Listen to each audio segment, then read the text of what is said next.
नमस्कार, आप देख रहे हैं कैपिटल टीवी उत्तर प्रदेश। मैं हूं आपके साथ सृष्टि शाह। उत्तर प्रदेश में बीते कुछ सालों में कानून व्यवस्था, प्रशासनिक शक्ति और सार्वजनिक व्यवस्था बनाए रखने को लेकर जिस तरह की मुहिम लगातार तेज हो रही है, उसका असर अब हर जिले में साफ देखने को मिलता है। चाहे वो अपराध नियंत्रण की कार्रवाई हो, अवैध निर्माण पर बुलडोजर चलाने का मामला हो या फिर धार्मिक जगहों पर ध्वनि प्रदूषण नियंत्रण, राज्य सरकार का फोकस साफ है कि नियम सबके लिए बराबर और अधिकारों के साथ कर्तव्य भी जरूरी है। इसी कड़ी में हाल ही में मुजफ्फरनगर में मस्जिदों से हटाए गए लाउडस्पीकर की कार्रवाई ने पूरे प्रदेश में चर्चा पैदा कर दी है। ये कार्रवाई अपने आप में नई नहीं है, लेकिन जिस तेजी, शक्ति और पारदर्शिता के साथ इसे अंजाम दिया गया है, वो ये दिखाता है कि अब सरकार और पुलिस किसी तरह की मनमानी या नियमों के उल्लंघन को लेकर बिल्कुल भी नरमी बरतने के मूड में नहीं है। इसी तरह अधिकारी स्तरीय बैठकें, पुलिस की लगातार गश्त, प्रशासनिक समीक्षा और लोगों से संवाद, ये सब मिलकर ये दर्शाता है कि राज्य सरकार सार्वजनिक व्यवस्था को लेकर पहले से ज्यादा सक्रिय है। तो चलिए जानते हैं क्या है ये पूरी खबर।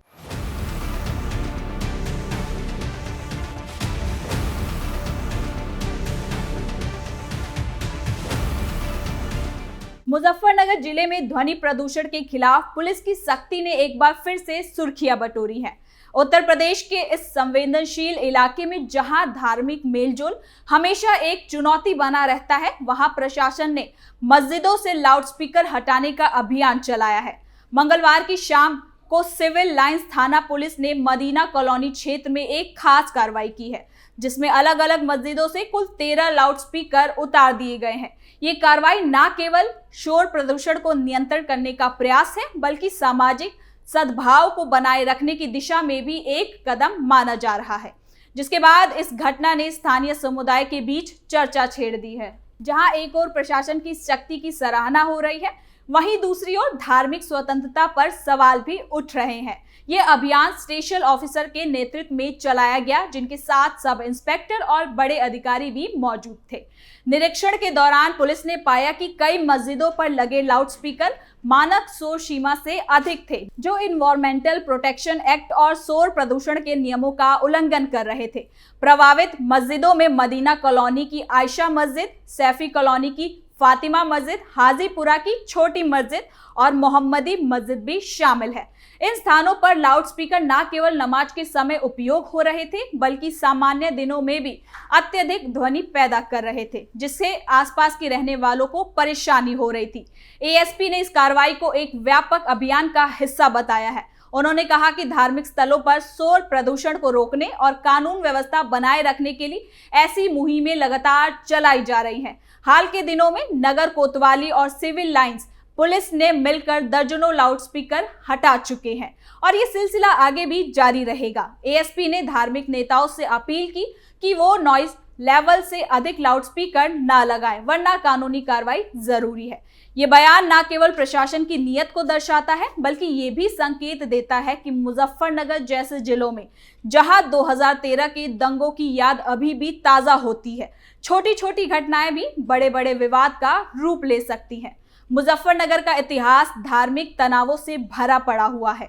2013 में हुए सांप्रदायिक दंगों ने यहाँ के हिंदुओं मुस्लिम समुदाय के बीच गहरी खाई पैदा कर दी थी, जिसमें 60 से अधिक लोग मारे गए थे और हजारों विस्थापित हो गए थे। उसके बाद से शासन धार्मिक आयोजनों पर कड़ी निगरानी रखता है, ताकि कोई भी छोटी चिंगारी बड़ा आग ना ले सके। लाउडस्पीकर विवाद भी इसी का एक हिस्सा माना जा रहा है। भारत भर में धार्मिक स्थलों पर लाउडस्पीकर का उपयोग लंबे समय से विवादास्पद रहा है।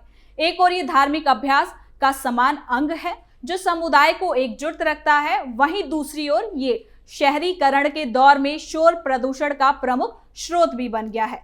सुप्रीम कोर्ट ने 2005 में एक खास फैसले में लाउडस्पीकरों के उपयोग पर पाबंदी लगाई थी, जिसमें कहा गया था कि रात 10 बजे से सुबह 6 बजे तक उनका उपयोग नहीं होगा।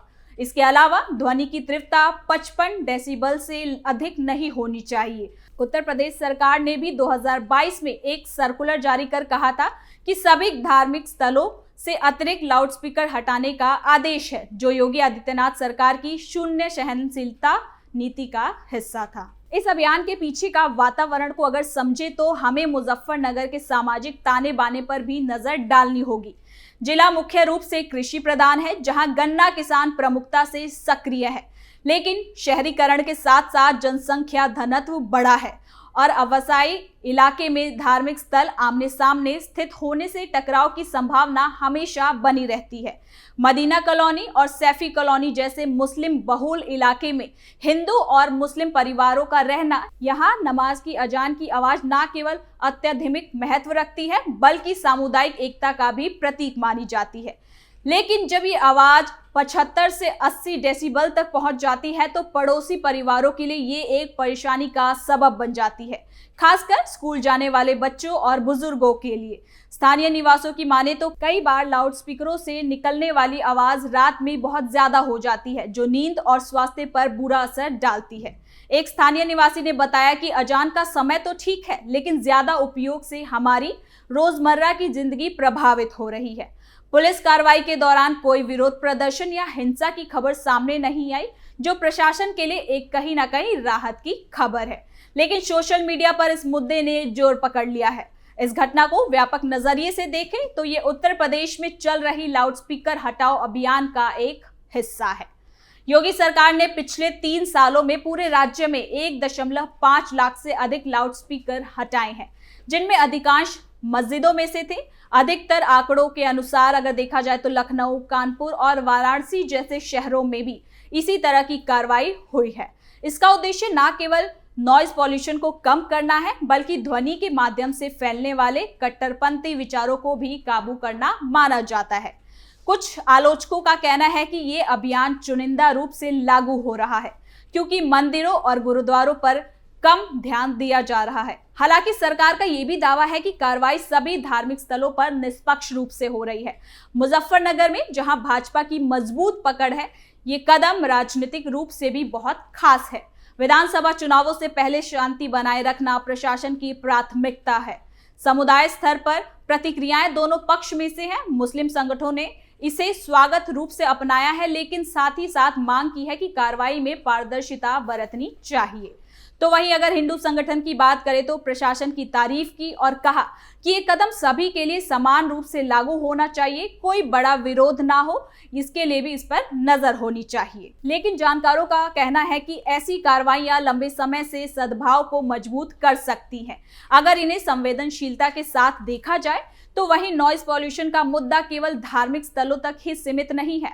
मुजफ्फरनगर जैसे औद्योगिक क्षेत्र में फैक्ट्रियां, ट्रैफिक और बाजार की हलचल भी बहुत ज्यादा है।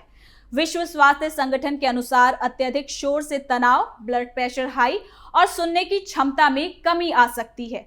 भारत में नॉइज पॉल्यूशन अधिनियम 2000 के तहत दंड का प्रावधान भी है, लेकिन इसका परिनियोजन कमजोर रहा है। तो वहीं इस अभियान से न केवल पर्यावरण सुधरेगा बल्कि सामाजिक एकता भी बढ़ेगी। स्थानीय एनजीओ ने सुझाव दिया है कि डिजिटल अजान ऐप्स का इस्तेमाल किया जाए, जो व्यक्तिगत फोन पे अलर्ट भेजते हैं। ये तकनीकी समाधान आधुनिक समाज के लिए उपयुक्त हो सकता है। इस कार्रवाई के बाद प्रशासन ने आगे की योजना बनाई है। अगले सप्ताह आने वाले थानों में समान अभियान चलाए जाएंगे और धार्मिक नेताओं के साथ बैठकें होंगी। एएसपी मिश्रा ने आश्वासन दिया है कि कोई भी भेदभाव नहीं होगा। अगर शिकायतें आती हैं तो जांच की जाएगी। ये घटना हमें याद दिलाती है कि लोकतंत्र में अधिकार और कर्तव्य संतुलन बेहद जरूरी है। धार्मिक अभिव्यक्ति की स्वतंत्रता संविधान के जरिए सुरक्षित है, लेकिन ये दूसरों के मौन का सम्मान भी करती है। मुजफ्फरनगर के निवासी उम्मीद कर रहे हैं कि ये कदम शांति की दिशा में एक नया अध्याय लिखेगा।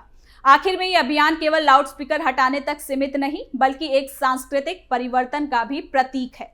जहां एक समय ध्वनि युद्ध का हथियार बन जाती है, वहां अब संवाद ही जगह ले सकती है। अगर सभी समुदाय मिलकर इस पर काम करे तो मुजफ्फरनगर न केवल शांतिपूर्ण जिला होगा बल्कि एक मिसाल भी कायम करेगा। तो फिलहाल के लिए इस खबर में इतना ही। देखते रहिए कैपिटल टीवी उत्तर प्रदेश।